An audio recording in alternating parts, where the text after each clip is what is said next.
Good morning. My name is Gary Matsuoka, and we're here at Laguna Hills Nursery in Santa Ana. It's a Saturday morning. This is our #1 class that we do all year on why you don't want to use compost as a soil amendment, why you do not want to buy compost as a potting soil. So the problem we're having in the trade is that about 40, 50 years ago, our industry lost sight of what real dirt is that plants grow in. So this is off of a local farm,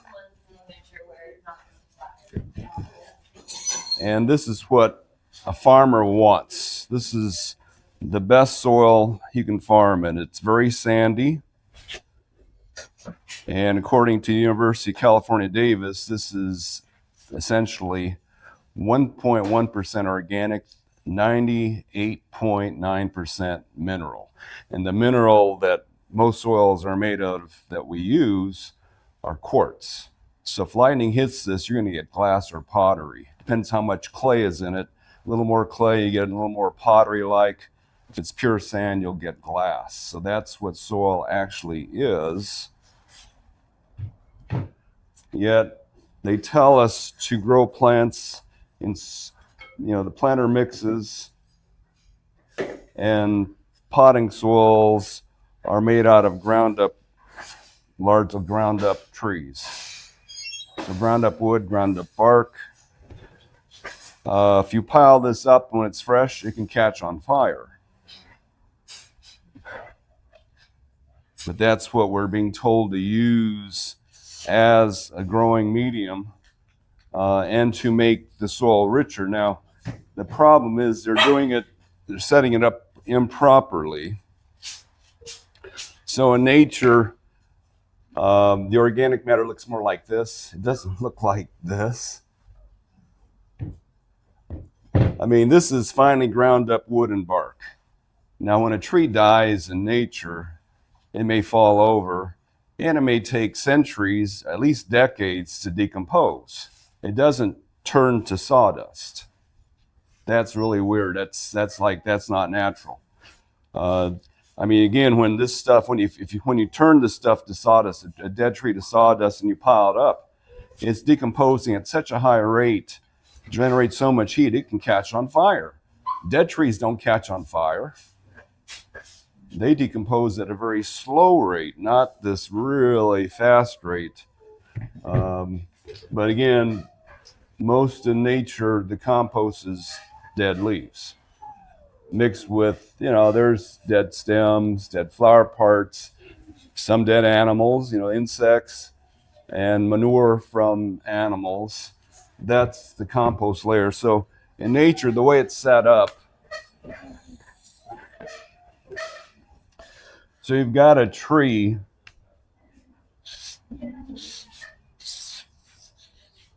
Now,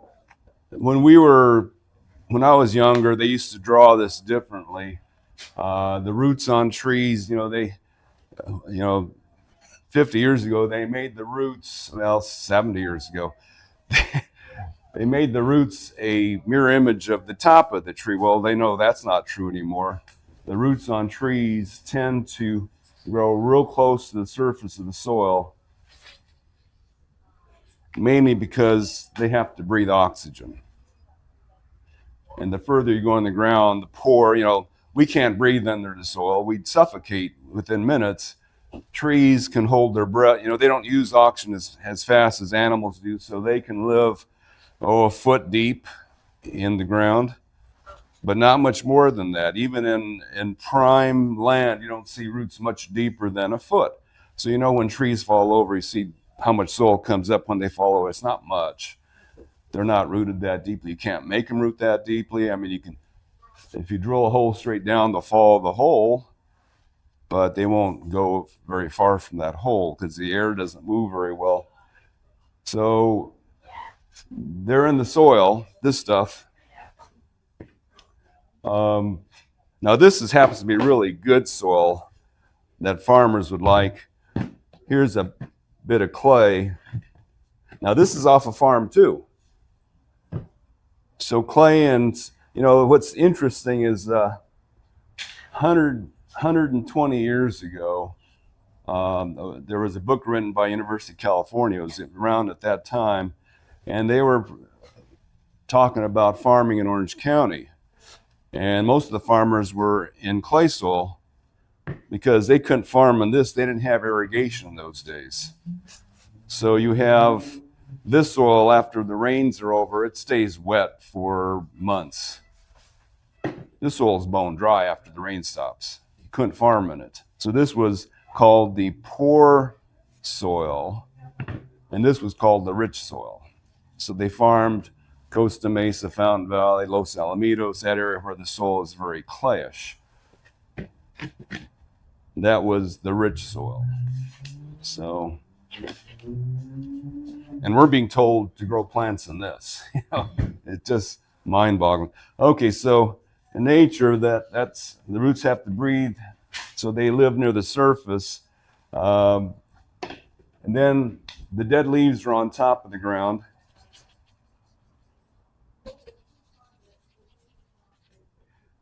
And this is called the duff layer. Dead leaves, dead things up in that layer. So it's, and this, and around the world, averages 5 inches deep. But it can vary a lot. I mean, there's hardly anything in the deserts. You go to the rainforest, it can be feet deep. So dead stuff on top, inert material underneath. In nature, they say that if you dig up the soil, it's about 0.9, less than 1% organic, and pretty much that's dead roots. So the dead roots in the ground make up about 0.9% of the volume of the soil. So anyway, we're being told to use the duff layer, or the organic matter, as soil and as a soil amendment, where in nature it belongs on top. Now, the reason they got mixed up in the first place is because farmers will spread compost over the top of their farm and dig it in.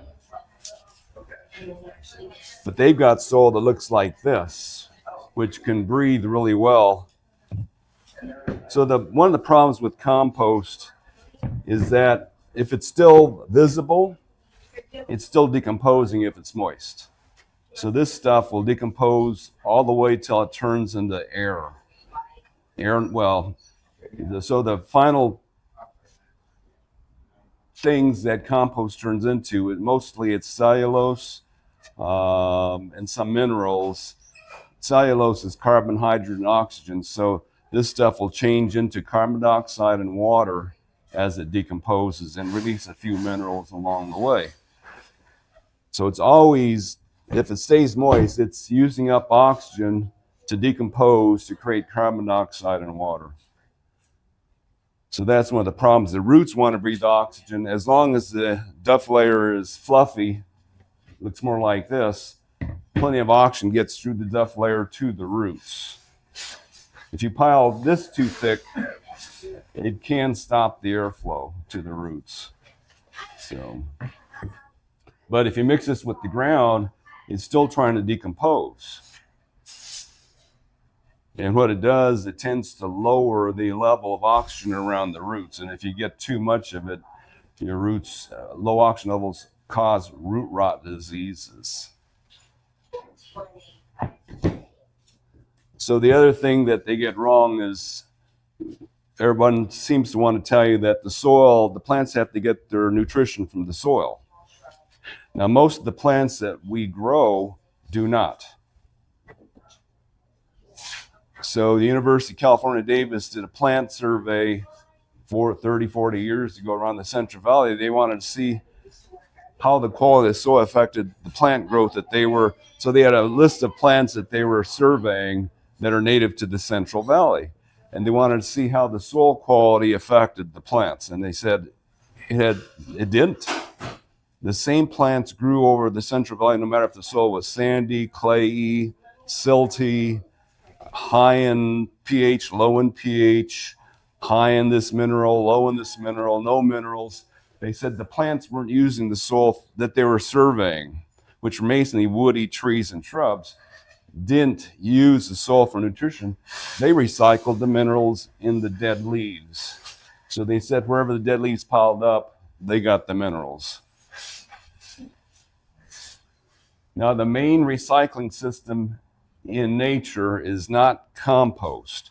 So that's the other thing that is improper. They said, well, make good garden compost. You get all this dead stuff piled up, grind it up, get it moist, let it rot. That's usually a bacteria that does that. So they sell you bacteria. You don't need to, but they sell you bacteria to make it decompose. Where in nature, most of it's recycled by a fungus. There's a fungus called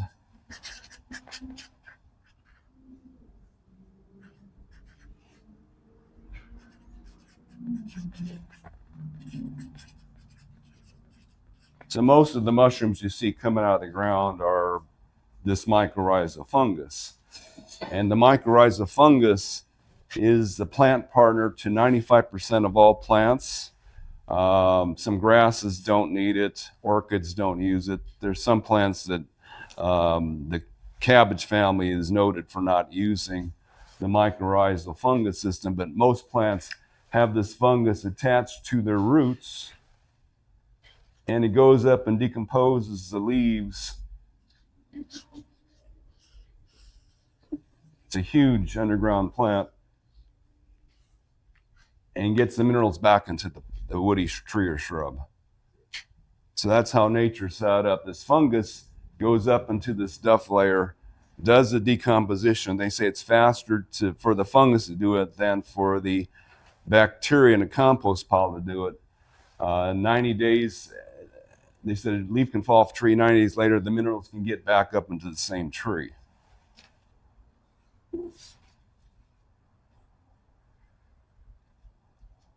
So that's how it's supposed to work, but everybody's been told to mix this compost into the ground, and what you get is you get a lot of bacteria and fungus around the roots that shouldn't be there. Plus, you're lowering the oxygen level so that the plant's roots can get root rot, or they can suffocate and not develop at all. So too much compost around, you get no root development,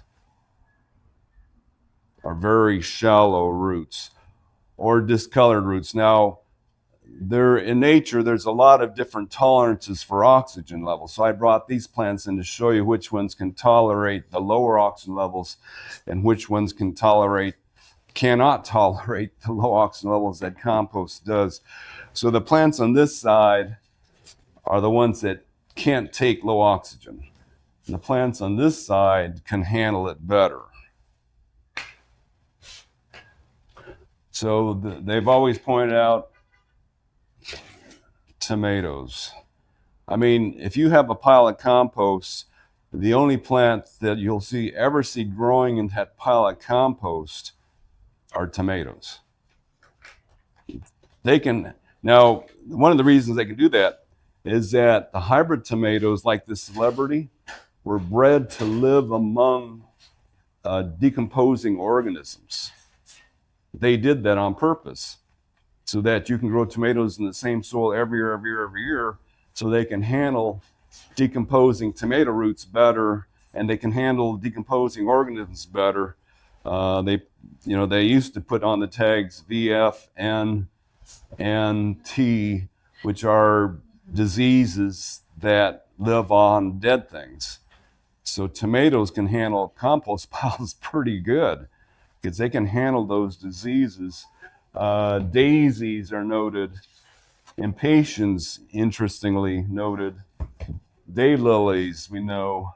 Roses don't need much oxygen. Grasses, those are your best plants. Now, some plants don't need a lot of oxygen. However, they can move in the ground to better dirt. So like Alströmerias, they rot real easy in compost. However, they move underground, they get out of so the other problem I forgot to mention is that because in the 80s, we had this organic movement in the industry where everything had to be organic. So they started making soil out of this stuff. Well, most of them use a little coarse material like this. This is ground up fir bark. And a lot of nurseries use ground up fir bark. They started doing it in the 1980s instead of this stuff. Now, I'm lucky because I'm old. And I played in my dad's dirt pile, which was this. I remember the texture. My brothers and I made cities and roads out of this material. I remember the texture. So my dad grew plants in this material. Things didn't rot. They did not rot in those days. We had never heard of root rot. We had never heard of overwatering, which is their rationale for things rotting in that.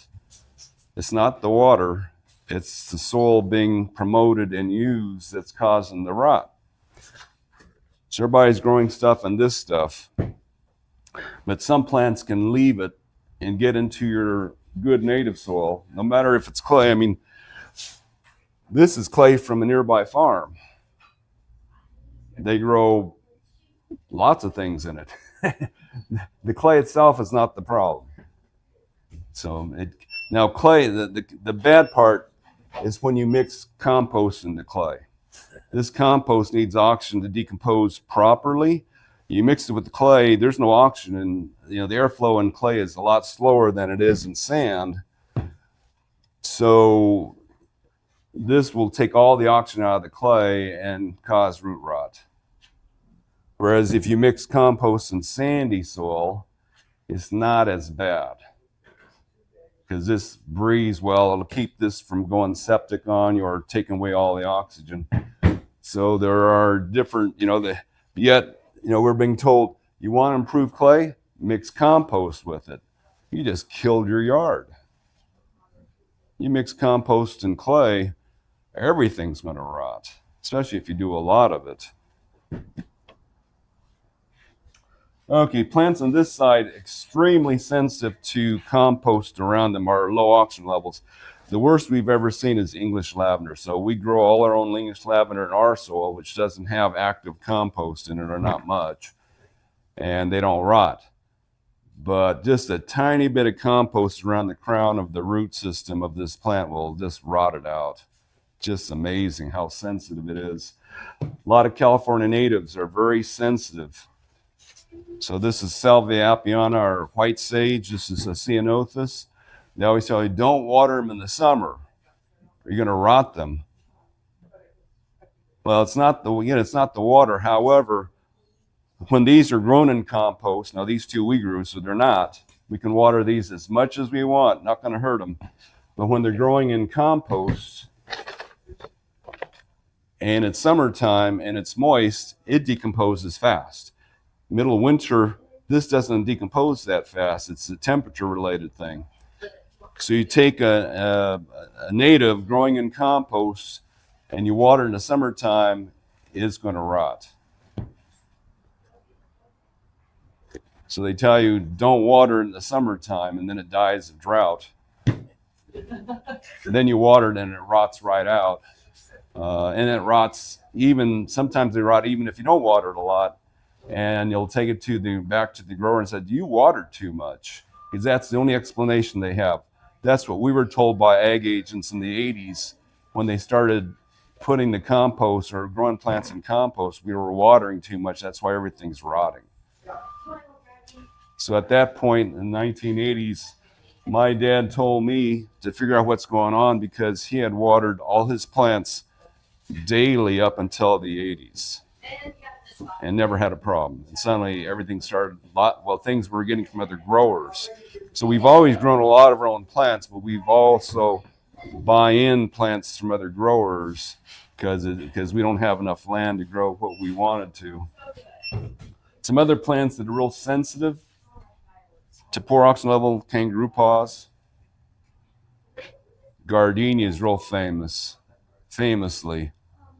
They'll just turn yellow on you because of the ground up bark they're using. Blueberries get real ugly too because they're grown in bark.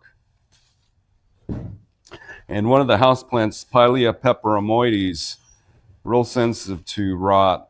Now this one, the growers are starting to use more just plain peat. So peat moss, we'll go over that, but it rots very slowly. So this plant has a chance when it's in pure peat. Years ago, they were putting these in ground up bark and just rotting, all rotting.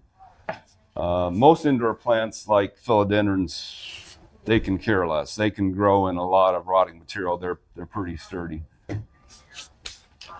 Now here's another plant that's real tolerant is conifers. Even though they're tolerant, they're better without it. So this is a conifer that's growing in wood product. This is one that we grew. So we get them from the growers, they look like this. We grow them, they look like that. That's why we are growing more and more of our own plants, because the stuff we get from growers just doesn't look like it should.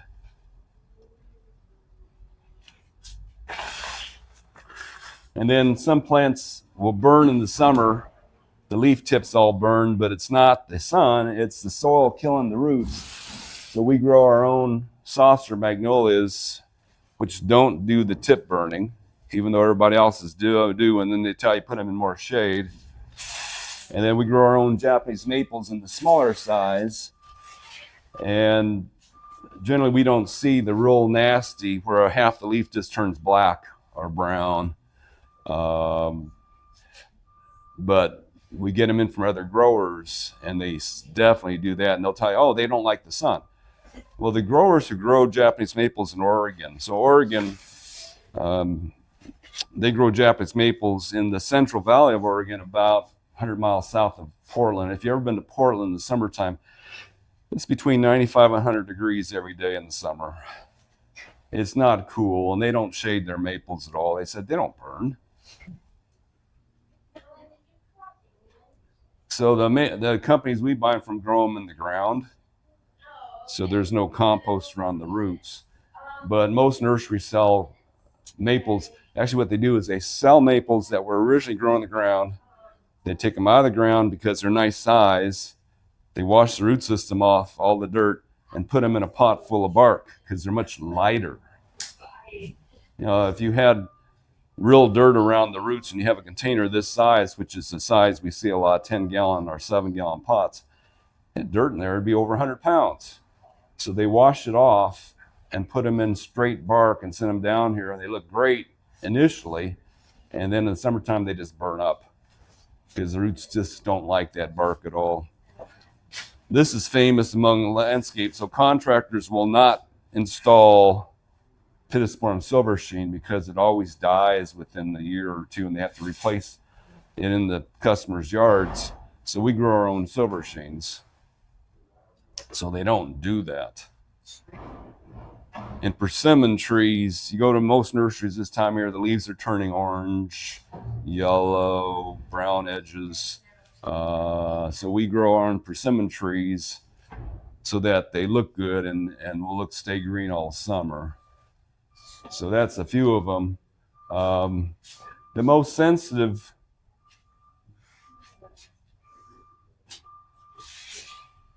fruit tree to root rot happens to be avocado, but you can grow them in water. So this is not, so they don't overwater at all. They love water. If the water is clean and it's well oxygenated, they'll live in it forever. But they, you know, you buy an avocado tree, they say, don't water too often. Let it get really dry between watering because it's rotting. And the wetter you keep the soil, the faster it'll rot.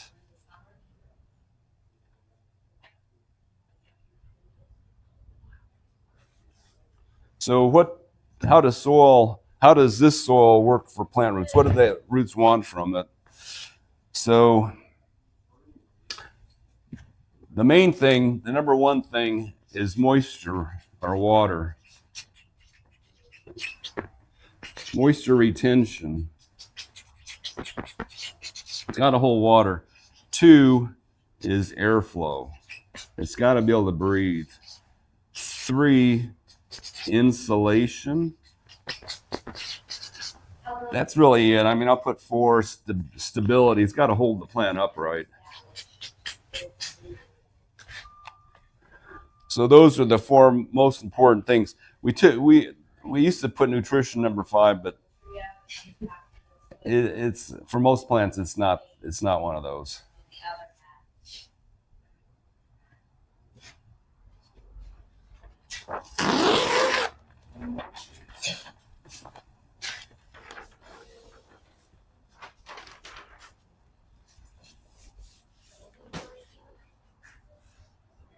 So the way it works, generally soils that are suitable for plant growth are called loam. Now there's a lot of misuse of that word. So a lot of journalists, horticultural articles will say a rich loam means you have a lot of compost in it. It's not what it means at all. So loam soil means it has the 3 components that make up good dirt. And those would be sand, silt, and clay. You need all 3 to make good soil. We all know what sand is. It's just like the stuff on the beach. Silt is like 1/10 to 1/20 the size of sand, just real small. And clay is 1/20 the size of silt. It's way smaller. You can't see an individual clay particle. You can't see it by the naked eye. It's too small to see.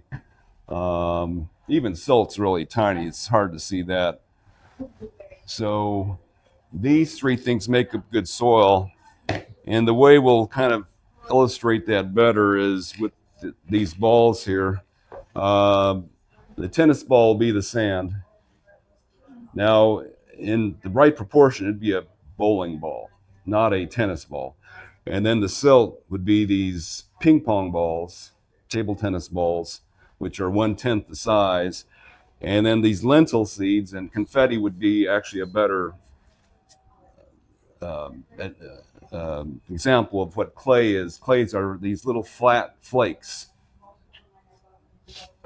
So sand is pretty much pure quartz. It's really close to being pure quartz. And silt is too. The clay is quartz or silicon dioxide, which is quartz combined with other minerals. If it's brownish or reddish, that would be iron associated with it. There's other minerals, I think aluminum, magnesium, I don't know all that well. Gives it the other colors. Now, soil is just a ground up piece of granite. So granite, the lighter parts of granite are quartz. The darker parts will turn into the clay. So they have the other minerals attached to them. And it's all mostly silicon dioxide. When you grind it up, you can first get decomposed granite from the action of water, sun on granite. It starts flaking off down the sides of the rocks, and you get this. And then when it goes into the riverbed, it gets churned up so the pieces get rounded, and then you get sandy loam from the decomposed granite. Turns into sandy loam in the riverbeds. So sand particles very rounded, silt particles very rounded, clay is flat flakes. In the rivers, the sand and the silt drop off. You know, the hills back here are sandy clay. The rivers that come off them will drop the sand and the silt first because they're heavier particles. Bigger particles tend to fall out. So Anaheim, Anaheim anyway, the flat grounds, very sandy soil. And then as the river slows down, as it hits the ocean, it drops the clay out. But the rivers can slow almost anywhere. This is from Tustin area. So wherever they slow down, the clay will drop out and form that muck. But a lot of it, Fountain Valley, Costa Mesa, except near the riverbeds where the sand was deposited. But they used to overflow in the old days, and then the water would settle, and then the clay would fall out in those areas. So that's the different soils. So sand, silt, and clay. A good loam soil, well, this sandy loam, which farmers love today. Again, 120 years ago, they wanted rich loam, which was this, more like that. But the sandy loam is more or less about 50, 40, 10%, something like that.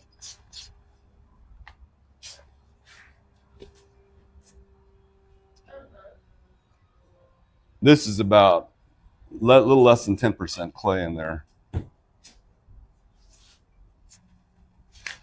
And then the clay, the hills back here are called sandy clay, and they're about 40% and maybe 30%, and that'd leave this 30% also. So it doesn't take much clay to mess up airflow in soil. The way air gets through soil is the sand particles, like the tennis balls and silts in here, are basically round. If you look in a microscope and you look at the sand particles, they're quite round. Not perfect, but they're very round. And so are the silt particles. And in geometry, if you have spheres that are round, they take up 2/3 of the volume. This airspace between spheres is 1/3 of the volume. Clay actually has a lot of airspace around it too, but they're so tiny. So airflow is due to space and size. So in clay soil, the spaces are so small, the air doesn't flow very well through them. And the space between all this sand and silt is 33% of the volume. If your clay exceeds 33% or 35% of the volume of the soil, it doesn't breathe very well anymore. So you only need about 40% clay to really mess up dirt, the breathability of dirt. So what that forces plants to do is they have to live closer to the surface. So if, plants still grow fine in clay.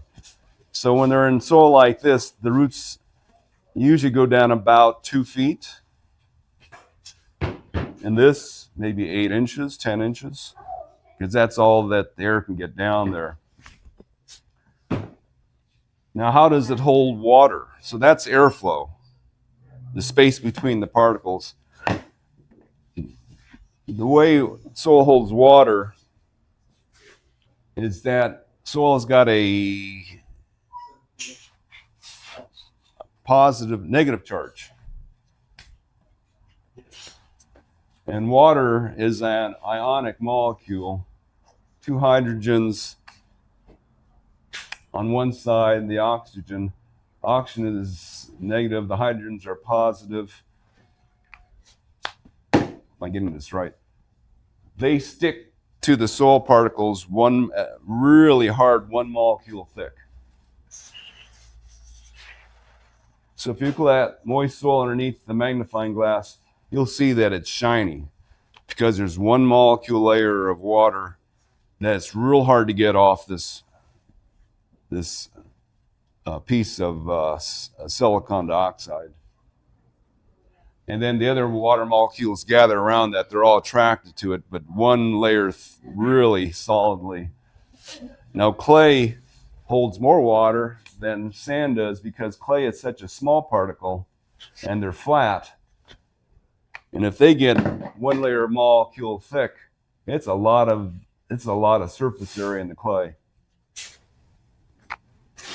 So if you know physics, objects half the diameter, you need more objects to fill the space, doubles the surface area of the material.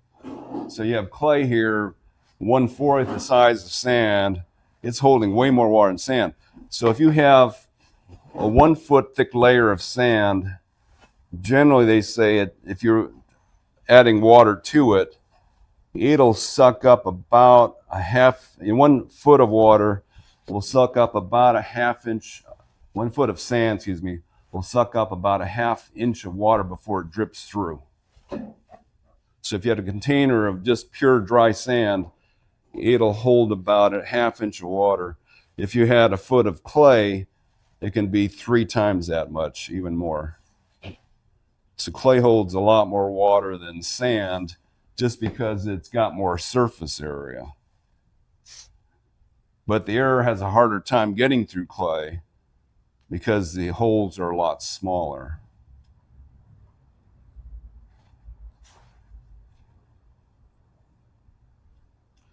So if a plant grows in clay, it's fine. It just lives closer to the surface. If it's in sand, it'll have to grow deeper because the sand's not holding as much water near the surface. It's got to go further down to get the moisture, but it still works. In sand, they can grow deeper to get the water. In clay, they grow shallower because they can't breathe, but that amount of soil will hold about the same amount of moisture. So either way, it works. Unless it comes to growing in compost and everything gets messed up. You put compost in the clay soil and it just rot. The plant roots just rot. So again, these plants are less sensitive. So it's really hard to change clay soil. What we've been told is that there's no soil in Orange County that has too much clay in it. And if you mix equal amounts of sand with it, you'll knock the amount of clay down below 30%, so it'll actually breathe. So you can mix sand with clay soil and you'll have breathable soil. But your soil is going to be like this much higher. If you want to fix your at least a foot higher, if you're going to mix a lot of sand with it. So you may not be able to do that in your garden unless you have a lot of slopes in your yard. So some of our customers have done this where they just take out 2 foot of the soil. If they had clay soil and they replace it with 2 foot of this kind of soil. It's not that expensive compared to other things that other ways to improve your yard. You pull out 1 to 2 foot of bad soil and bring in better soil, and then the plants growing in compost will do better in it. Break their back. Now, if you have a contractor do it, they just get their little front loaders and get it out of there. So that's one thing you can do. But again, if your plants are growing in proper dirt, this is fine. It's just when they're growing in compost, that makes it really hard on them, or usually rots them. So, okay. So we don't recommend putting any organic amendments in the ground. We do recommend putting it on top of the ground. So the one thing to know is that the layer of dead stuff on top of the ground really keeps the temperature cool. And compost will work at that. So we know they did studies in orchards where the soil was bare. It was a 90-degree day. The soil temperature, a foot deep, 120 degrees. Roots don't like to go above 90. They like it up to 90, but not much higher than that. So bare dirt is really hard on plants. They can't live there. When they put 3 inches of mulch on top of the ground, the soil temperature stayed below 90.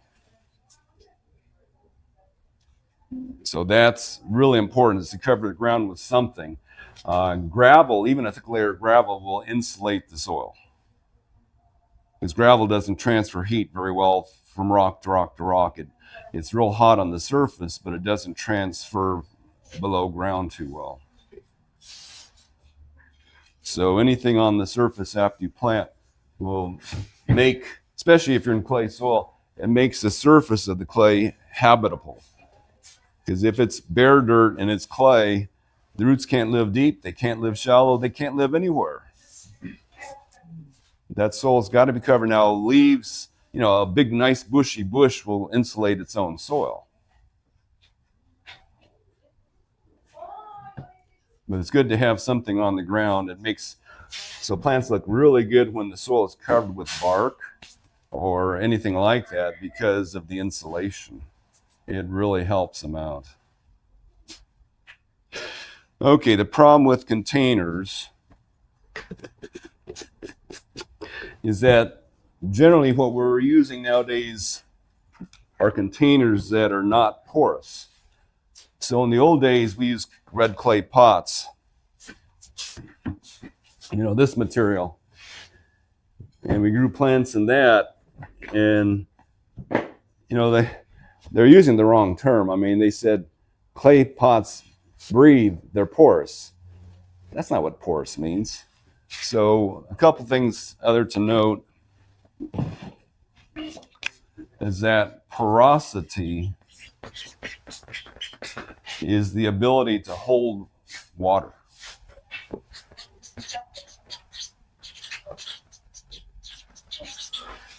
Permeability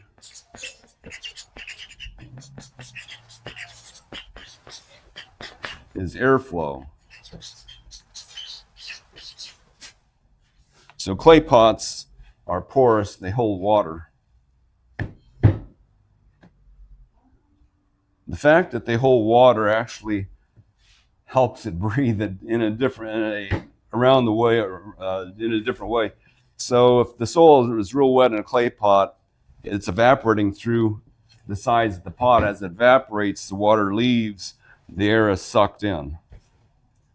So that's how a clay pot can help the roots breathe, is that the water is evaporating off the sides and it's pulling the air in behind it.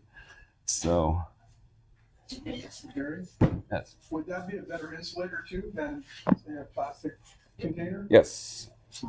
Yeah, in the summertime, clay is a much healthier place to be than plastic. Plastic, these things can get up to 120 degrees on a warm day, on a hot, sunny day, and it'll burn all the roots underneath it.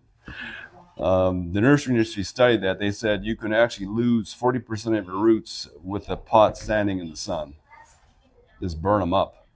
And if you have it facing one way and then you turn it around the other way, you can burn another 40% of your roots. So, like all the nurseries out in the desert areas mark the north side of their pot so that they don't change it around when they display their plants. If they change it, they'll just kill all their plants in black plastic. The reason they don't use white plastic, they tried it. So one of our suppliers used white plastic. So for 9 months of the year, we're cooler than 80 degrees. The plants don't grow in white plastic. So it was real interesting. We tried it too. We put strawberries in November in white plastic, black plastic, red clay. They wouldn't grow in the red clay at all. They wouldn't grow in the white plastic. They grew fast in the black plastic because the soil was warmer in the wintertime. And we're cooler here more than we're hotter. So in order to get the plants to grow faster, we use black. Now, we also used black in the old days because the plastic wouldn't deteriorate when it was black. It radiated the, whatever it is that decomposes the plastic off better than the white ones. The white ones, the sunlight went through and it just cracked on us. Nowadays, they make plastic better so it can handle the sunlight. I don't know if it's ultraviolet or what. But still, the nursery uses black because so the plants will grow faster. In the summertime, so what some nurseries do is they'll put them real close together so that only the outer edge gets hit by the sun, the outer row of plants.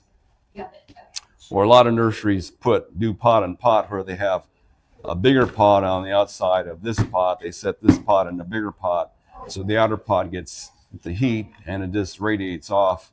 It doesn't transfer to the pot on the inside.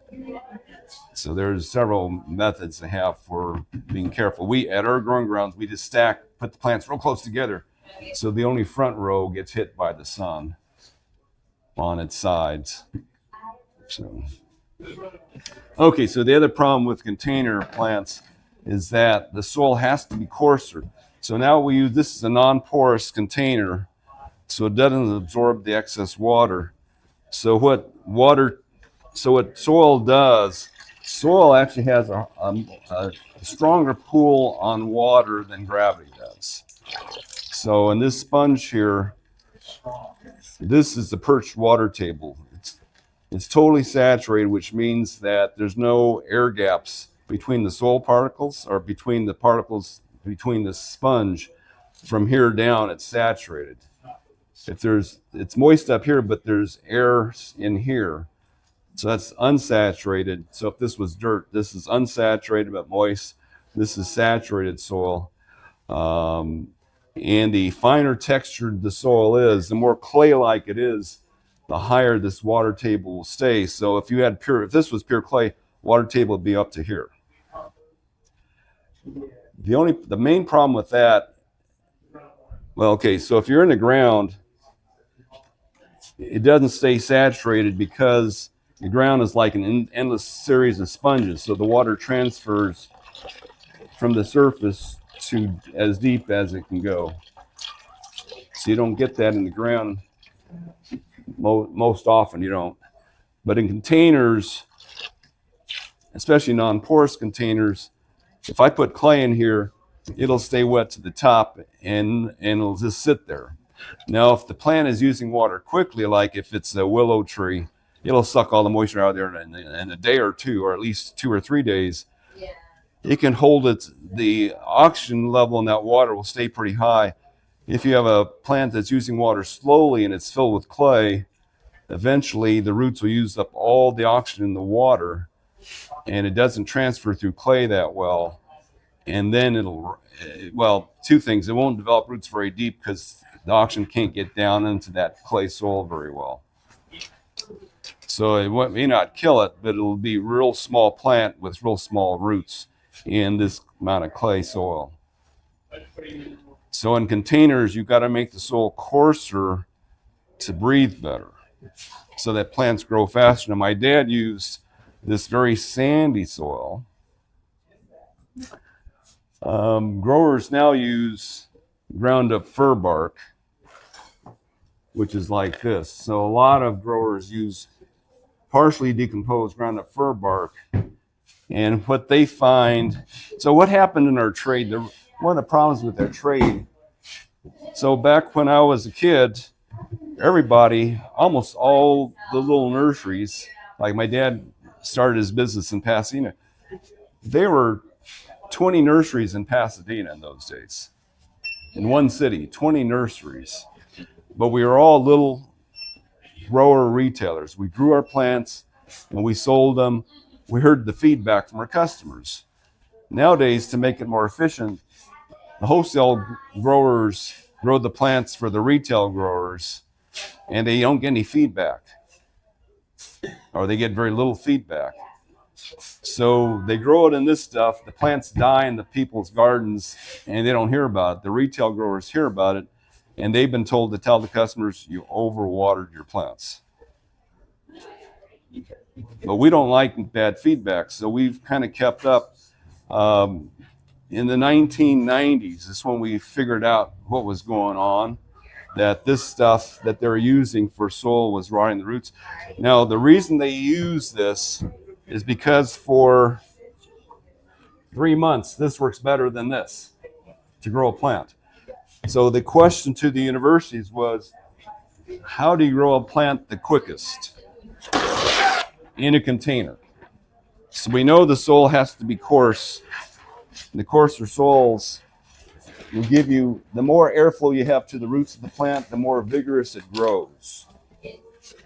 So airflow makes plants grow faster.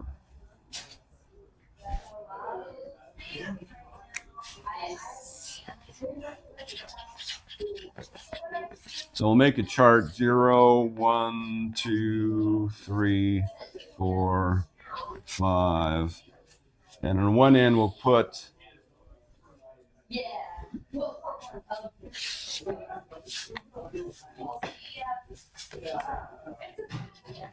moisture retention.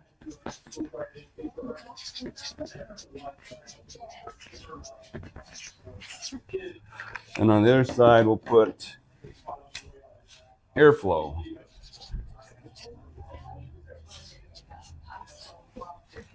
And what this soil does,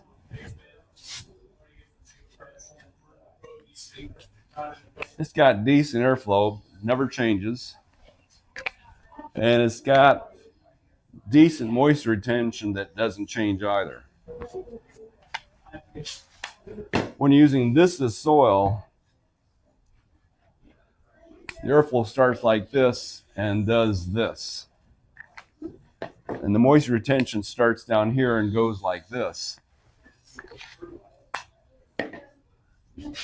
And so what the research shows is that for the first 3 months of using this, when you put a little tiny plant in this, it doesn't need much water. So the fact that the water retention here is minimal is not a big problem. And as the plant grows, its water use goes up. So as this decomposes, it actually, for a while, it actually helps. It holds more water. The problem is after about 3 months, the airflow goes down. It's decomposing. So after about 3 months, and they say after about 8 months, this becomes a toxic medium.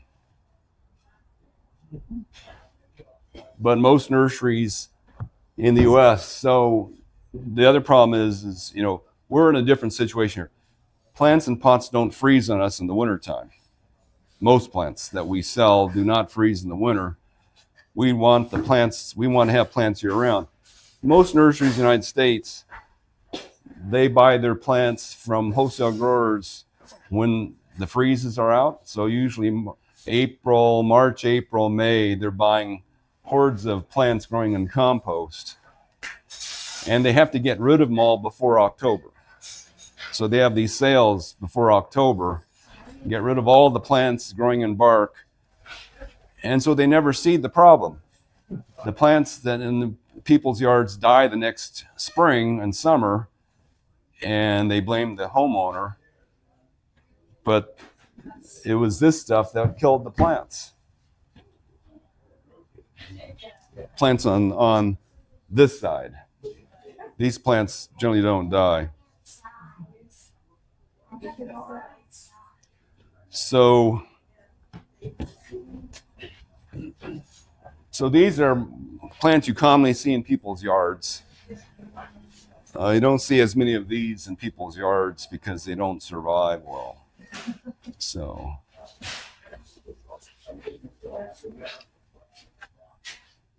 we, back in 1990, I was getting real frustrated. I didn't know what to tell my customers anymore because I didn't get it. I didn't get that this was really bad stuff, because we were told at that time, the more of this you put in around the roots, the happier the plant will be. I finally met up with a scientist from NASA. He told me there's no organic matter in the ground. But he said he went around to other nurseries and they wouldn't listen to him because we were all being brainwashed. And I was so frustrated with what was happening in our, what we had to do in the 1980s. I had to tell my employees how to water these plants that were rotting on us. So the only way to keep compost plants from rotting is you have to let them get totally dry. So when they're totally dry, the soil is no longer saturated. So, when it's totally dry, it's no longer saturated, the air can get back in there. If they're still wet, the air can't get in between the particles of this compost, and so the water in there is totally devoid of oxygen. There's no oxygen at all in that wet compost. So we'd have to let them get totally dry. I told them, you don't water that plant till the surface looks totally dry. And I was going, how does a homeowner do this stuff? This is impossible. If you have to make that soil look totally dry before you water it, like on citrus, I was the water boy on the citrus because I had to go out there twice a day to check and see if they were totally dry yet. Once they're totally dry, I can water them and they wouldn't turn yellow the next day. If they would still look wet and I put the water on them, they'd be yellow the next day. And I was thinking, God, how can you grow anything? How can a homeowner do this? So I was open to that. Scientists telling me that there's no organic matter in the soil. So we started doing a lot of our own testing in containers. Well, they were terracotta colored containers. And we used pure sand. And we got incredibly good results. We're going, okay, these plants in sand are so pretty. And at that point, we said, we can't sell, at that time, we're selling Uncle Malcolm's potting soil, which is the top of the line organic composty soil. We said, we can't sell this anymore. And one of the first things we did was we grew strawberries in it. So we had a pot about this size. We put a 4-inch pot of strawberries in the middle of that, in the Uncle Malcolm's potting soil. Pot over, we had our sand in that. The plant in the Uncle Malcolm's potting soil grew about this big. Strawberries were about that big. The plant in pure sand grew 30 inches across. Leaflets that big. We looked at that and we go, there's no comparison. Nothing to compare. This thing is 8 inches. This thing is 30 inches across. We couldn't believe how different and why no one else saw this. We couldn't figure it out. So at that point we said, okay, we got to come up with some kind of soil that actually works. But you put sand in a pot, this thing would weigh about 40 pounds. Yeah, about 40 pounds. So, and that's what our pots weighed. Back in the old days, we used this in containers about this big. I mean, you didn't see 15-gallon pots in those days. No one can handle a 15-gallon pot. We had 24-inch boxes, which we moved with equipment, but no one bothered making anything bigger than a 5-gallon because you couldn't lift up anything bigger than a 5-gallon. No 15-gallon containers in those days. So we had to come up with something that was lighter than real dirt that my dad used, or even sand. Sand is actually lighter than real dirt. Dirt's a little bit heavier because it's got some clay in there. So we knew that the lightest natural form of silicon dioxide is pumice. But if you use pure pumice, which is only maybe 1/4 the weight of sand, it doesn't hold water very well. Not as well as sand. Sand being much, sand holds water pretty good. It's a smaller particle. But this doesn't really hold that much water. So we asked the guys at UC Riverside, what's the best natural way to hold water for plants? And they told us it's peat moss. Now, peat is organic. It does decompose, but it's been sitting at the bottom of the lake for decades, if not even centuries. And the decomposition rate is slow. Like this stuff, 8 months, it can be totally decomposed. Peat takes like 5 years. So it because it's been decomposing a long time, it doesn't have much left to decompose. And because it's such a small, slender, like hair, chopped up, it holds water quite well. It actually holds water for plants better than clay does. So clay holds more water than peat, but it won't let go of it. A lot of it won't let go of it. The plant can't get the water off the clay particle like it can off of peat. Peat, you put a plant in pure peat, and it'll go bone dry when it's dry. Totally uses up the water in peat. So peat's a better way to store water than clay is. Plus, one of the reasons we like peat to mix it with the pumice is because it wicks the water sideways too. So if you have pure pumice, you put water through this, it just goes straight through it, doesn't go sideways, just goes straight through, it's out the bottom of the pot. If you mix these two together, it'll wick it around. So the first try we did, we mixed half pumice, nature's best way to hold oxygen permanently, and peat, nature's best way to hold water for plants, and that became our acid mix potting soil.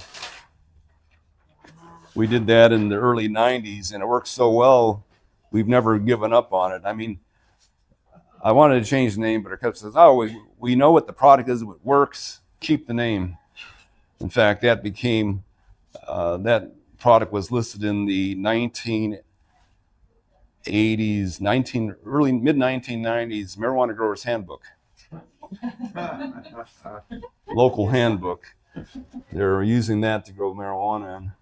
So anyway, we did that, but we noticed at 50-50, the peat moss making 50%, it does decompose or it does blow away. You know, when it's so light when it's dry and you water it, it floats in the air. So we're losing too much volume on this for a permanent usage. So we decided to lower the amount of peat a bit. So we made a different product called Top Pot.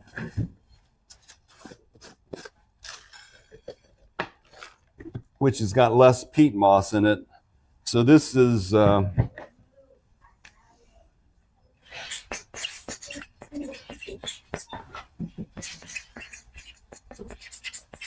there's no magic to these numbers. So peat moss.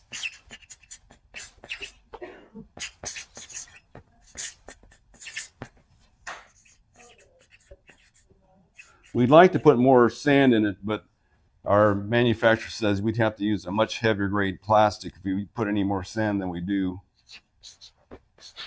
So it's 35%, 30%, 20%, 10%, and 5% is what we put in it.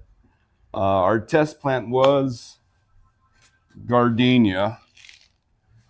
So we put a gardenia in an 8-inch pot with this mix. In 2 years, it was this big and this wide, looked perfect. We're going, okay, it works. So that was our test plant. We grow just about everything in it nowadays. And the reason it doesn't shrink is that peat moss may not be contributing to volume. So the other permanent materials here, charcoal is a permanent form of organic matter, is 65% permanent. So 65% permanent, the peat moss is just, we think, just sitting between the bigger chunks.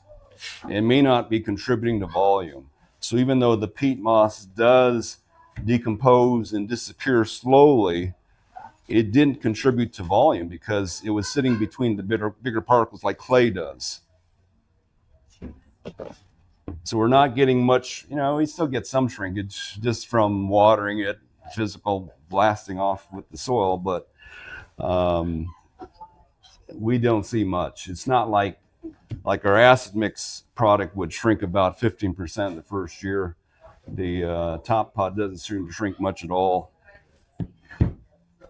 So we're staying with that one. But again, 100% sand, perfect plants. So sand was what people used 200 years ago. So 100 years ago, well, 150 years ago in France, they created the first greenhouses, and they had these huge ceramic pots with citrus trees in these greenhouses. In the 1920s, someone analyzed the soil on the pots, 98% sand. And my father's bonsai books. So in Japan and China, they've been doing potted plants for thousands of years. They said sand is the most vigorous, the book says sand is the most vigorous potting soil. Now, bonsai, we don't want the plant to be vigorous. So they have to add clay to that sand to slow down the growth. They never used any organic material. They knew better than that. It's stupid putting dead plants as soil, but they would add a bit of clay to the sand to slow down the growth of this plant. But they knew that sand was the best potting soil. So everybody knew that in the 1800s, early 1900s, and then they wanted to make it lighter and they screwed up. Originally, it was supposed to be sand and peat moss, which would have worked. Where'd I put my peat moss? Here. And Cal State University of California, Fullerton still uses this combination, sand and peat, and it works. Peat's always been pricey, so the industry wanted something cheaper than peat. So they said 1/3 sand, 1/3 bark, 1/3 peat. That wasn't too bad. But then they found out that 100% bark, the plants actually grow faster in there. And it's cheaper and it's light. That's when we got all these problems. So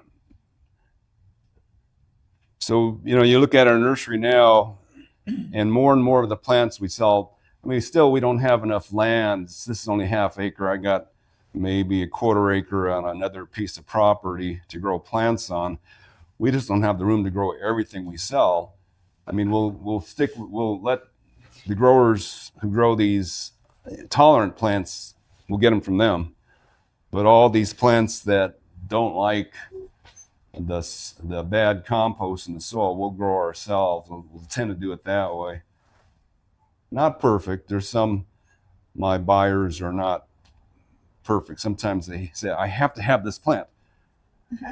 And they'll get it even though it's not in good soil. So I don't like to control my buyers too with a heavy-handed fist, but I'll recommend to them, stop doing that. Because we don't want to see things die at people's yards. Do you take some plants and clean the roots?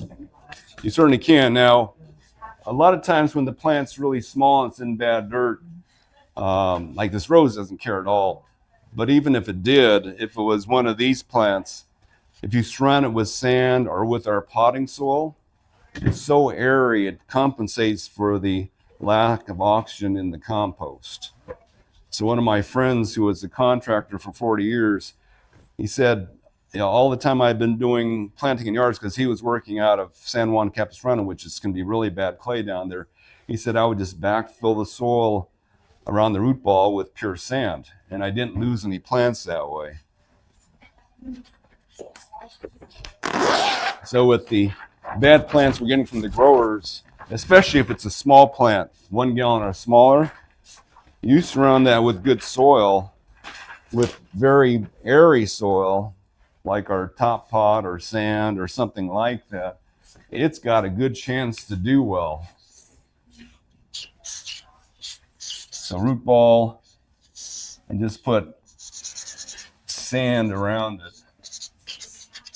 Or our top pot, or you can mix a lot of people buy just straight pumice and mix it with their clay to make it breathe better.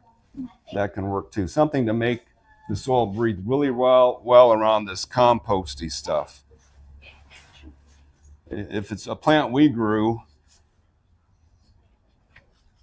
you just dig a hole in the ground and drop it in. You don't have to worry about doing this around the sides, because this soil breathes so well. Now, the disadvantage of our soil, it doesn't hold water that well compared to other types of soil. So just be aware that if you got a really fluffy plant in a small pot, you're gonna have to water that daily, if not more. So we've seen some plans for hotels, and this is true with any big construction project. The landscape architects seem to have figured this out already. So they said in the 1980s when they were planting trees at the LA airport before the 1980, was that the 84 Olympics? They had cement mixers alongside the planting crews, and they're just pouring wet sand around all the plants. In hotels, they do the same thing. We see plans for big hotels, and you got the big box trees going in. They put sand around them to keep them from rotting. So now some of the soils around here are really good. So Anaheim, most of Santa Ana, Buena Park, very sandy soil like this. This is off a farm in Irvine. So you can put compost in the ground. You can put plants growing in compost ground. They usually just work just fine. But then people in the hills of Tustin, Irvine toward the 405, Costa Mesa, not along the riverbeds, you got soil like this, and you really got to fix your soil to make those composty plants grow in it. Except for some of these guys. These guys can handle poor oxygen levels. But you can fix your plants too. So most of our customers who've been with us a long time have learned that they can take a bunch of plants and take the dirt off without killing them. So that's one of the things that our longtime customers know and learn to do. Let's see.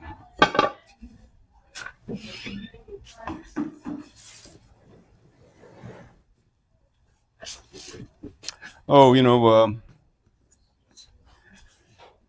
in the hothouse trade, there's a lot of, quote, hothouse farming that goes on. Like in Holland, a lot of their income is due to produce that they grow, produce and flowers they grow in hothouses. So they know what works and what doesn't. The government sponsors a lot of research to show the farmers what they can use for growing plants and containers in those hothouses. So I used to get the research manual to those folks, and they would say, okay, we use sand, we can use peat. So the three organic materials that they've used are peat, coconut coir, and rice hulls. And otherwise they use either sand, pumice, perlite, or clay pellets. So these are what hothouse farmers use. Now, Europe and Holland came up, they were the people who invented the way of transporting goods called forklifts and pallets. That was their invention, to move things around quickly. Pallet made out of wood, forklift. So they said they had a lot of old wood. So they would take the wood and chop it up and see if they can make a soil out of it. And they said, it doesn't work. So the problem with wood, they said, is that one piece of wood can decompose at different rates than another piece of wood. Even the same piece of wood, sometimes one end it decomposes much faster than the other wood. So they couldn't tell the farmers how to use a soil made out of wood or bark because they couldn't tell them how long it would last. Whereas with peat moss, they can easily get about 8 months out of peat moss. They could get 8 months out of coconut coir. They can get years out of rice hulls. Rice hulls are almost pure silicon, so they just don't decompose. So they knew they could use these materials because they decompose at a known rate. They could use these materials because they don't decompose at all. And everybody in the U.S. uses the stuff that they can't touch. Because, if you're a farmer, you sell your final crop. The growers here are selling the baby plants that haven't had a chance to do anything yet in this stuff. And they never will, a lot of them. They'll die before they can do it because they're in this stuff. Do you think that's part of the recycle thing too? recycling trees and Well, okay. chop it and What's interesting is there's only, they said, less than 10 certified organic nurseries in the United States. And that's because if you're certified organic, you've got to use this as soil. And we got plants in once from a certified organic nursery. They were the worst looking plants we've ever seen. But it's cheap to buy. But that's the problem with their that's the problem with the whole organic movement is they went way too far overboard trying to make soil out of dead stuff. Whereas soil is permanent stuff. It's not dead stuff. But that's what they're forcing the organic nursery people to do is use dead stuff and recycle it. And it's just stupid. Yes. Can't you substitute sand for? Can you substitute sand for decomposed granite? Sure. Okay. They all basically, work. basically the same thing? Yeah. Okay. Well, decomposed granite does have a little bit of clay in it. Oh, so that's not a bad thing though. No. Okay. Containers it could be. Oh, So there's a lot of different decomposed granite depending on the amount of clay in it. So sand is safer in a container than decomposed granite is. We have used in the past when we made our soil in bulk, used decomposed granite as part of the mix because it's cheaper than sand. okay. You can wash the soap out the granite too. Well, a lot of things to do with water if you have water. Yeah.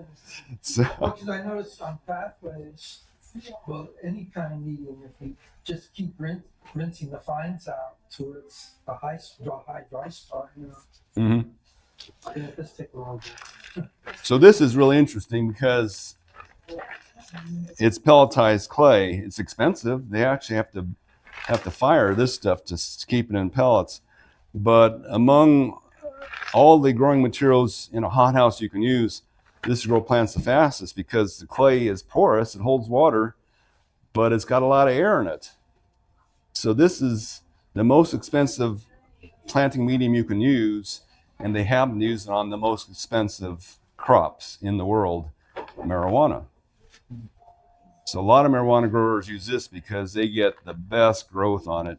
It may not be good enough for outdoor use, but for in greenhouses and things, this is almost perfect. This is as close to perfection as you're going to get. Pelletized clay. What kind of rinse would they make out of that? Would they use it Straight. Straight? Plenty of airflow, moisture retention. It's got it all. Looks like dog food. Now, vermiculite happens to be clay, popped clay, so you can't use too much vermiculite in a mix because it gets really gooey if you do. But it doesn't decompose. Do you think rocks play any kind of role in, I've spent hours, it takes months taking rocks out of our ground here in North Tustin. Plants really We don't. save the smaller ones to plant the bottom of trees and stuff, but we got rid of just about everything that would under beds. Well, most plants don't care. It's easier to work the soil though if you don't have rocks. Well, that's true, but doesn't it help with the air, the tracking the? Not really.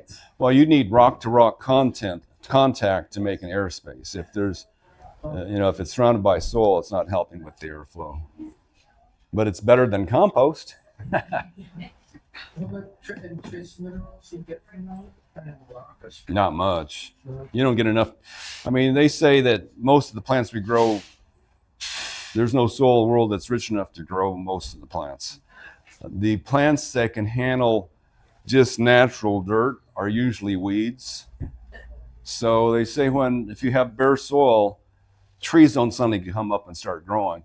It's grasses or mustard or other weeds that are able to mine the soil. They have incredible root systems, highly evolved root systems that can mine the soil and get enough stuff together to grow.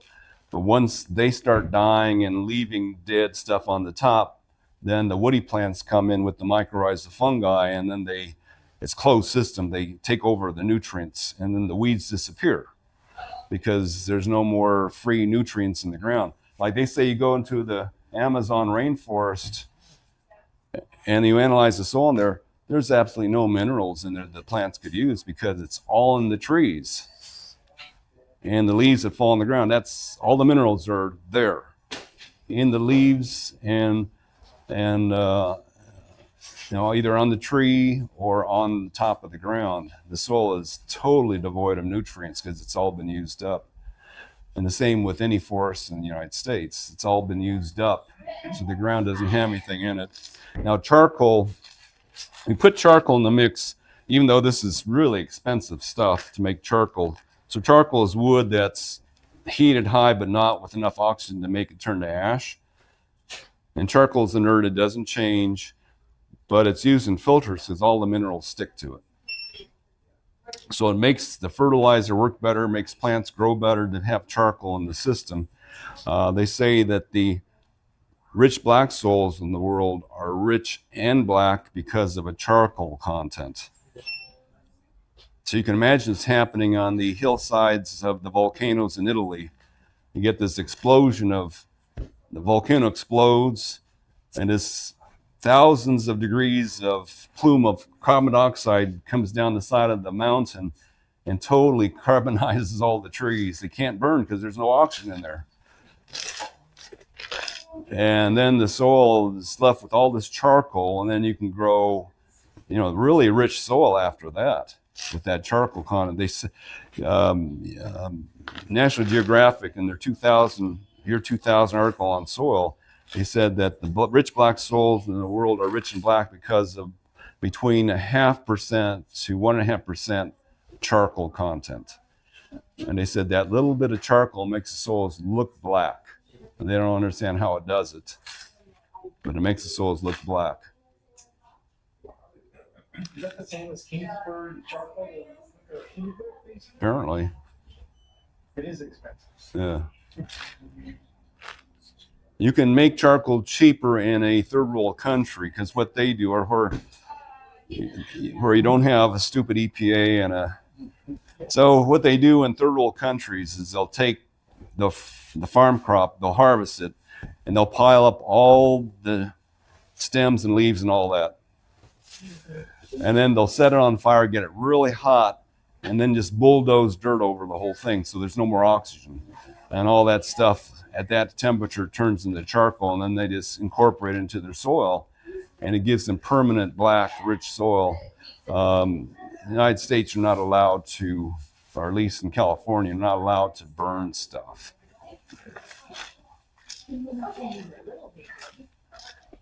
Right. Everything looked great then. Yeah. Especially oranges. So my son, who was here this morning, he actually came up with our most common method we do of taking soil off, changing the soil on plants. It's easier to do it on a small plant. The bigger the plant is, the more difficult, the more damage you can do. Of course, the more you can lose too money-wise if you try to fix the soil on us. We've done a lot of 5 gallons, but mostly 1 gallon plants. I've done 1 15-gallon. Boy, it's too heavy to lift those things. So,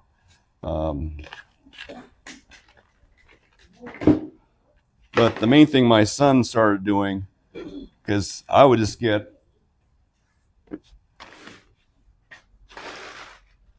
all right, my chopstick was there. Here it is. So the NASA scientists had me doing this to the root ball, just poking all the root. It'd take me like half an hour to work on that thing. So when I told my son to do it, he just started doing this.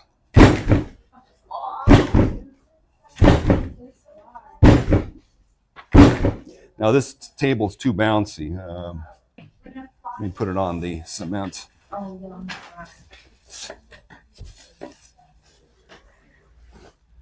And it's a flat surface, so you're not doing a whole lot of damage when you do it.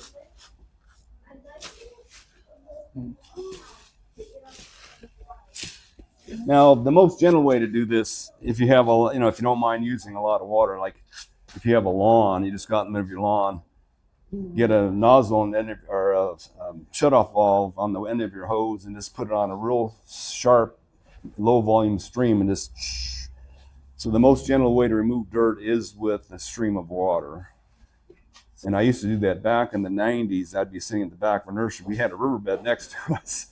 So be out there spritzing all this stuff off the roots. And we didn't really have water restrictions back then either. But nowadays, we just do something like this. And that's full of compost? Yes. This company usually does about half sand, half wood shavings. That's why the color is a little bad. It's a little off of green. What's interesting is the NASA scientists want to do this. He said, bring your most difficult plant to grow, and I'm going to have you clean up the roots and see what happens to the plant. So in those days, it was papayas. We're trying to grow papayas in organic potting soil. You water them 2 days in a row, and they just rot and fall out of the pot. So I brought over this papaya. The leaves were like this. And he gave me this ice pick and said, start taking the soil off. And just watch what happens to your plant as you take the soil off. He didn't tell me what to look for. So I started taking the soil off this papaya, and when I had about a quarter of it off, I noticed that the leaves had gone from here, they went like this. I was going, my God, the plant looks better already. It's like it's holding its breath. The roots can't breathe. It's like the leaves are like this. Then suddenly you can let them breathe and they just go like this. It was the weirdest thing. I'm going, my God. So that really opened the eyes. And we noticed that when we do this with plants, it's like the next day, they're way better looking the next day.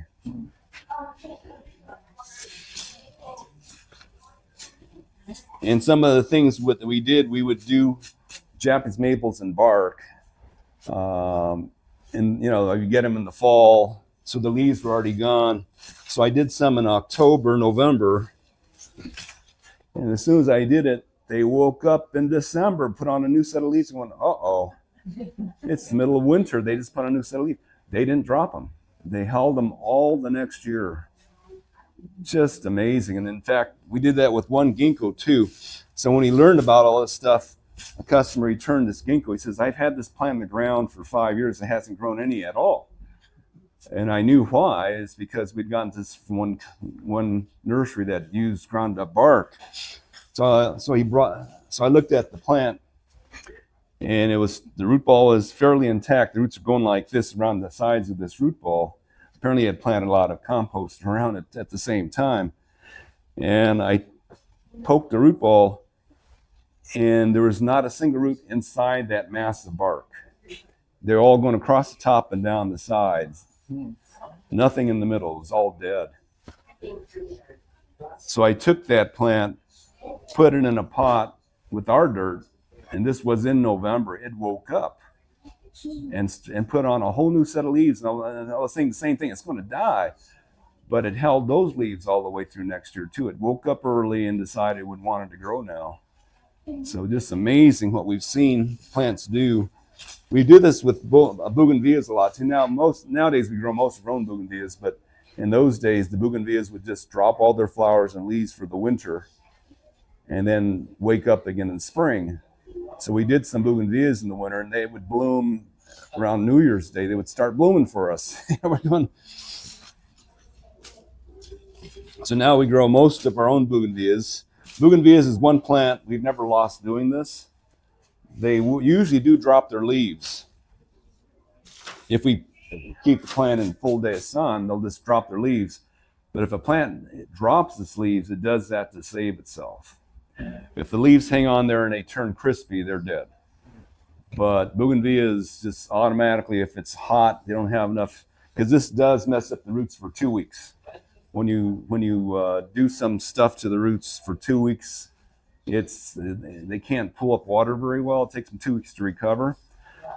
So if they're out there in full sun and it's warm, they'll just drop their leaves. And then when the roots recover, they'll start growing back. We have 2 bougainvilleas on the post entrance and exit to our nursery. And I had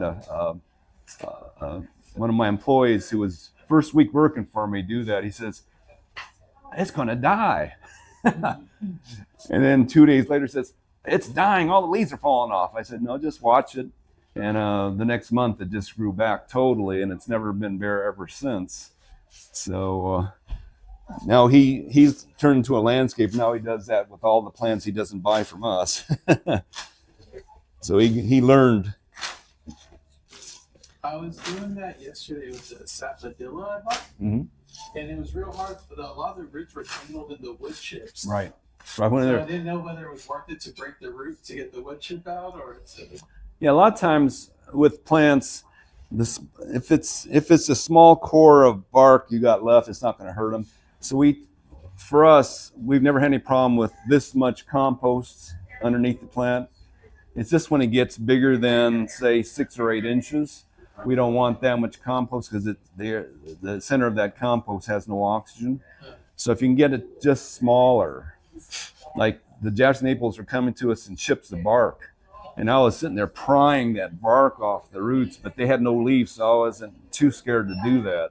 But if it's an evergreen plant, Florida is not allowed to send dirt to California, so a lot of stuff coming from Florida to California has got, pine shavings or cocoa bark or palm bark of some sort. And then you don't have to get it all off, just get it smaller. So this is already probably enough to take off of this and have it do well. And you can also do things like again,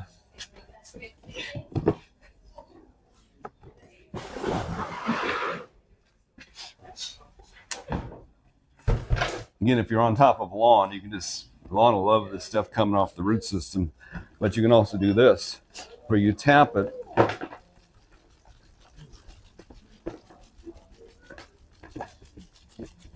is the plant trying to defend itself now if you're breaking it up? It can breathe now. So it's happy. Should be happy. So if you tap the trunk, a lot of it does come off. Most of I would say that's about 80%, 90% off now. So that's probably good enough. Now with this plant, it doesn't look too good at this size. What I'll do is I'll put it into a bigger pot and grow it to a larger plant. And by the time it's in 3 months, it'll be really pretty and ready to sell at that point. What we used to do when we were selling citrus 8 years ago here, we were getting in like 100 trees at a time and bare rooting them within a day or two and then putting them in this soil. So what we do, if we want to keep the leaves on it, and it's a warm time of year, you need to put them in about a half day of shade. We don't want to do 100% shade. We tried that once and the plants just poop out. They can't get any energy in the shade. So you need to get some sun on them, but not a full day. So we put them next to a wall where they got a good half day of shade, or put, if they're a short plant, you put it next to a big trash can, give it half a day of shade, and they would do real well. At our old store, we had one of those canopies, portable canopies set up. So the sun would get in there underneath there in the morning and the afternoon, but not midday, and we would not lose anything at doing it that way. And again, some plants, I've done citrus, put them in the ground, got too hot, they dropped all the leaves and they grew back. So they do like what bougainvilleas do. They'll drop their leaves to save themselves. Not all plants are that good though, so you have to be a little careful. So put this in a bigger pot and I'll write the date I did it so I know when I can sell it. And this is a blood red trumpet vine.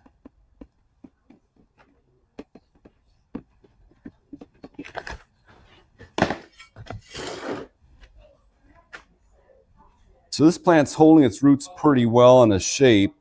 Now sometimes I'll pull it, straighten it out, but This one's too tangled. I think I'll tear a lot of them off if I try to straighten them too much. And it's a vine. It's not like it's going to support itself with its roots. It's going to be on a wall somewhere. A lot of the trees that we get from our growers, if we're going to do it, we'll straighten the roots out so they won't have that circling effect.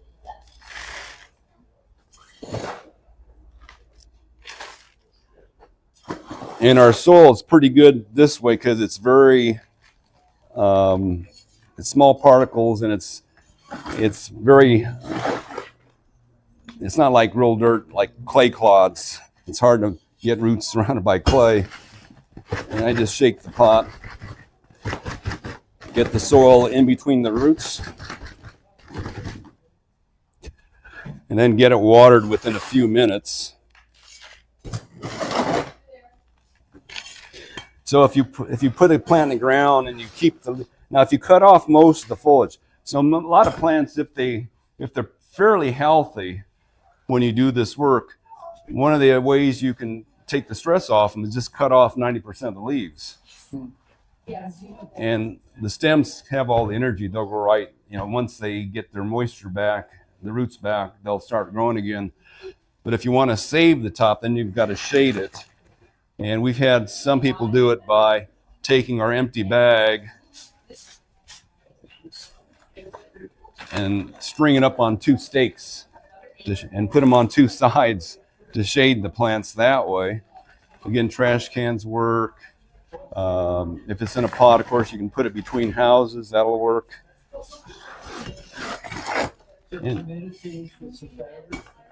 Yeah, on one side of it, or 2 sides of it. Again, you need some light on it. You don't want it to be total darkness. If it's dormant, then you don't have to worry about it at all.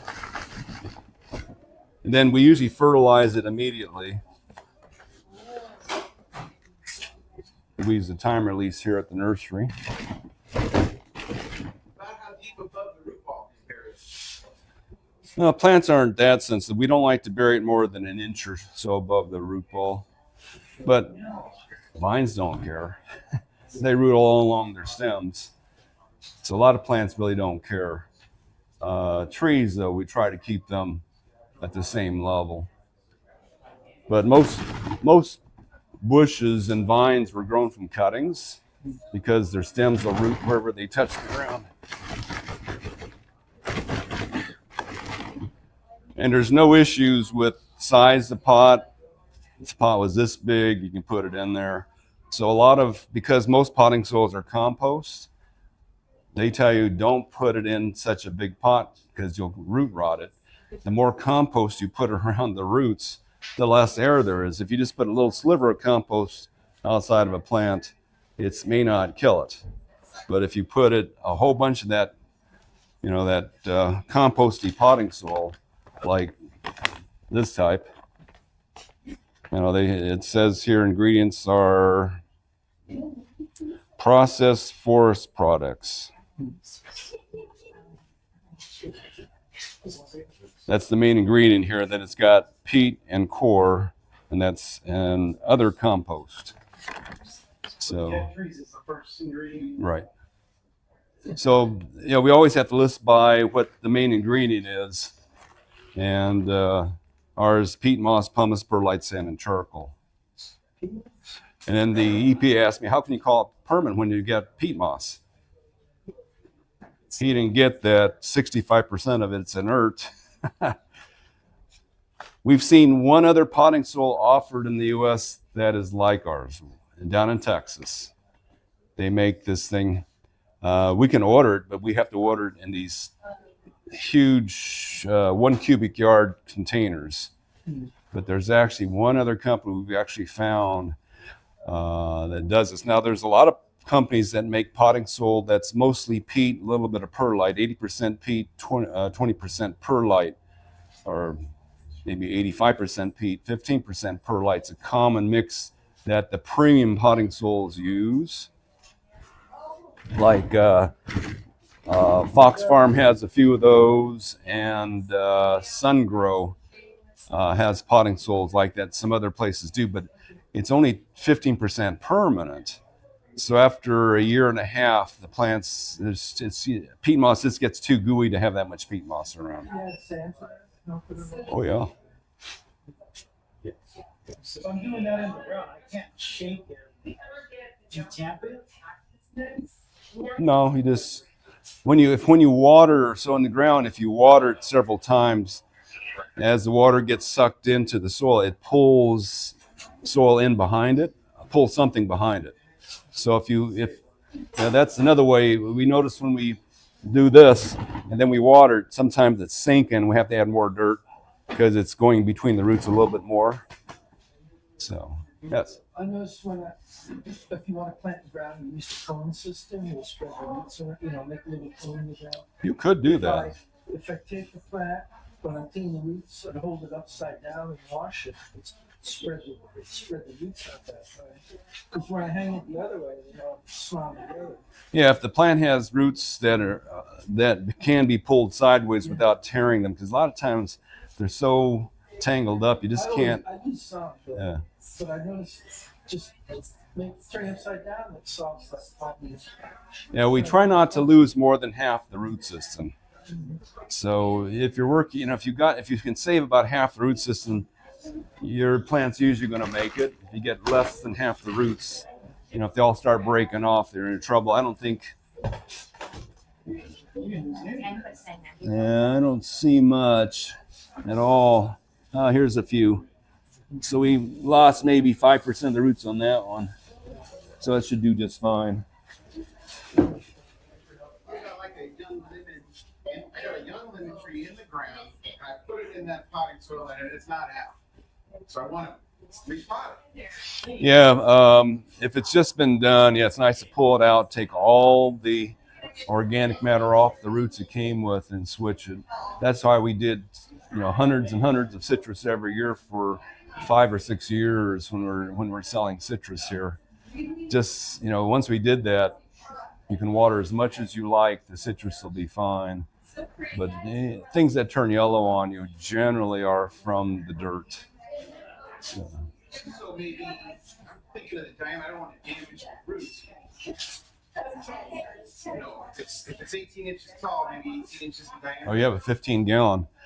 Get a hose and blast off about half of that, or maybe a little more than half. Because when I've worked with 15 gallons, there's just no way. I mean, the roots will probably stay intact even if you do, because citrus roots are really strong. I mean, when we're working with them in 5-gallon plants and taking the soil off, they would hold the shape of the pot. They wouldn't trail out like roots. They would just hold the shape of the container really well. So we're pretty amazed on citrus roots how strong they are compared to a lot of other plants. So in the ground, though, it's okay to chop out the tips. Extend it beyond. I got to shovel this thing out. Well, the other way, so one other way to work on plants that are already planted, and I've done this. Let me move this out of the way.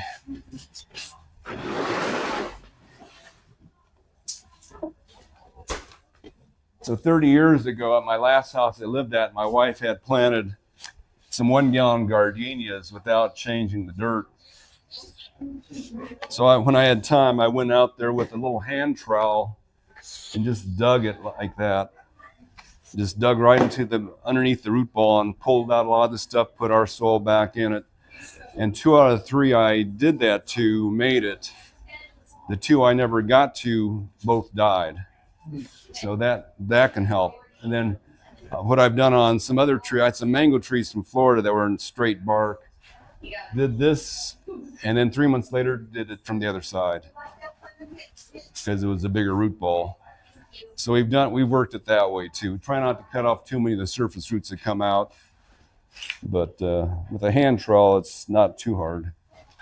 So. And then for the fertilizer, do you like to mix it with the soil or just lay it right on top? Anything that has to break down. So if it's organic, it's better on the surface. If it's chemical, it doesn't really matter. Although we still usually put it near the surface because fertilizer, you lose it when it goes this way. So it's better to start on top so it'll work its way down. How does fertilizer work in nature, like in the Amazon? Do they get that's This is nature's fertilizer, dead leaves, and the mycorrhizal fungus. If you're here at the start, I talked about it. The mycorrhizal fungus takes the minerals that are in here, and they put it right back into the tree. The fungus. So the main organism in your garden is actually the mycorrhizal fungus. They said one mycorrhizal fungus organism can service hundreds, 100, maybe 300 yards of plants, 300 square yards of plants, or something like that. They say, you know, they said the biggest living organisms on Earth are the mycorrhizal fungus, and they documented in a forest in Oregon that like 200 trees were using one mycorrhizal fungus. The fungus can transfer water from pond, river to trees. And the fungus can also transmit electricity.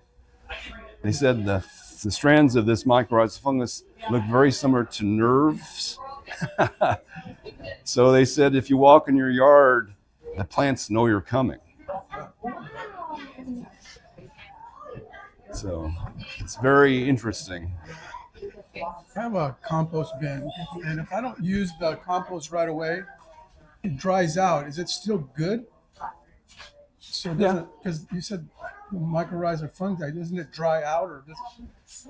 Well, a compost pile usually doesn't have much mycorrhizal fungus in it. Compost pile is usually bacterial degradation. So there's two ways nature decomposes leaves, bacteria and fungus.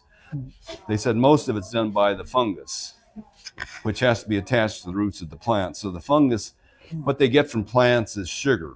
Plants make sugar. The fungus body, the outer body, parts of its body are made out of cellulose, which is sugar. So the fungus gets its sugar from the plants, and the plants get the minerals that the fungus takes from the decomposing plant parts. So that's the trade-off. Is there a difference between like compost from a bin versus worm castings? Well, worms are interesting. They're not native to North America at all, so our ecosystem doesn't really know how to use it. I mean, it's like compost because it's pre-digested plant material, but it's not part of our ecosystem. So all the worms you see around are either from Europe or China. Well, these are red wigglers. They're from Europe. Okay. There's no native earthworms in North America. Uh-huh. So they no longer tell people to put earthworms in the garden because in many locations in the U.S. they said the earthworms are destroying the native vegetation because they're not a part of of our natural ecosystem, and they're ruining it, making it more suitable for European plants or Asian plants. And so like I have a worm bin as well. So I get the castings from that. So I'm not really putting it in I'm putting it on top. Well, it's like any other manure. It's fine. Uh-huh. It's nutritious. Okay. You don't have to do it. Nature knows how to take a dead leaf and make it usable for the plant again faster than any other method, they said. The mycorrhizal fungus. So I stopped using a compost pile when I learned that. Just put all my dead leaves on top of the ground, and they disappeared just about as quick as when I put them in a compost pile first and then put them out. Wow. So I stopped using my compost pile. Okay. So what, are these the only thing that will feed the fungus? Or can, like, No, they can eat just about anything. so you're mulch and straw, bark? Yeah. That's good. Yeah, and just about anything you put on the ground, the mycorrhizal fungus will recycle. 2 weeks we'll have a lecture a talk on fertilizing, mulching, irrigation, and all that. So, yes. For container gardening, what's the best material? Is it clay? Is it plastic? Or Depends what you're growing. Some plants like cold dirt. Some plants like hot dirt. If you grow a plumeria, they love the black plastic. They like it really hot. If you're growing a cherry tree, they hate black plastic. The roots cook so easily in that. like avocado, citrus? They're not too bad. I mean, the safest thing to plant plants in is actually wood. because wood is a very good insulator. It insulates from both cold and heat. The problem is it doesn't last as long. So clay lasts forever. Plastic almost lasts forever nowadays. Wood doesn't last that long. I mean, the half barrels, if they're not overly used, you know, a lot of the half barrels we got in, and we're supposed to get a new batch last week. We didn't get it. The company we use now is a single-use barrel. I mean, it's better to get a brand new barrel, but they run, you know, brand new barrels run from $300 to $700, made out of white oak. But they last a long time. I mean, I remember when I had a barrel, when I first got married, it lasted for about 15 years, maybe even 20 years. We had the same plant in that before it finally fell apart. Whereas the redwood tubs, because they use cheaper materials to hold it together, tend to fall apart within 5 to 10 years. But yeah, the barrels or wood is the nicest material to grow a plant in, if you had a choice. I'd use plastic. The clay pots, they keep things cool, but they dry out too fast. And those grow bags, same thing. A friend of mine, or actually one of our former employees, became a nurseryman in Sacramento. He says, boy, the grow bags keep the roots nice and cool, but I got to water them twice a day to keep them wet. So grow bags work too. You just have to water a lot. So what do you do if you plant it in the wood and then after a few years the wood starts to fall apart? Do you just put it in the pot?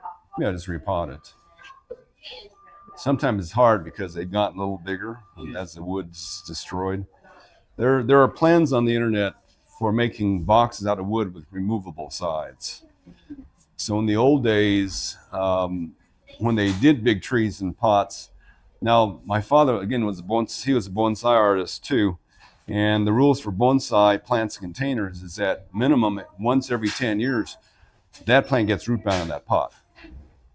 So you got to pull it out of the pot, take off half the dirt, some of the dead roots, put new dirt, and then put it back in the same pot, trim the plant so there's no shock, and then go for another 10 years. Or, you know, some plants, they said every 2 years they get root bound, some plants every 10 years.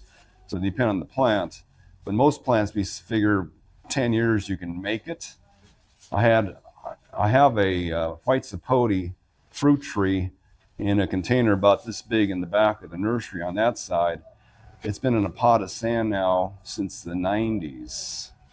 It still looks good. We're amazed that it's, because I had a citrus in a pot of sand that was only about this big, and after about 16 years, it just died.